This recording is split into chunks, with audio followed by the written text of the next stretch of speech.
Today in history, February 9th, 1775, British Parliament provided King George III with a report on the situation in New England and declared the colony of Massachusetts to be in a state of rebellion. 1799, during the Quasi War with France, USS Constellation captures French frigate insurgents off St. Kitts and Nevis Island, West Indies. 1825, after no candidate receives a majority of electoral votes, the United States House of Representatives elects John Quincy Adams as sixth President of the United States. 1861.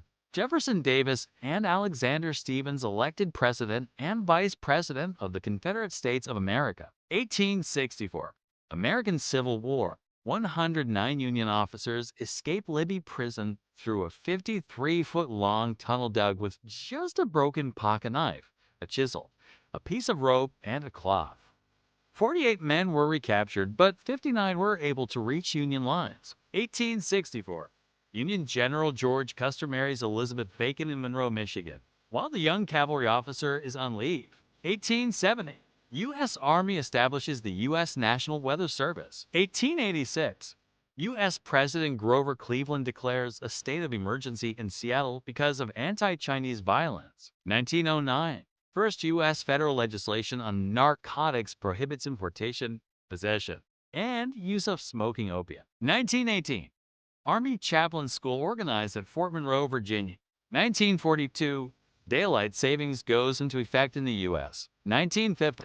Second Red Scare. Senator Joseph McCarthy delivers a speech alleging the State Department is infested with 205 communists. 1964. First appearance of the Beatles on The Ed Sullivan Show draws 73.7 million viewers. 1967. Lowell George and the Factory appear on the TV show F Troop as the bedbugs in the episode That's Showbiz. 1970. Frank Zappa with the Mothers of Invention released the album Burt Weenie Sandwich on the Bizarre Reprise label. 1970. The Doors released their fifth studio album, Morrison Hotel, on Elektra Records. 1979.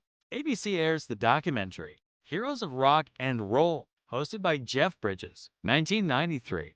Digable Planets released their debut studio album, reaching a new reputation of time and space, on Pendulum, Elektra Records.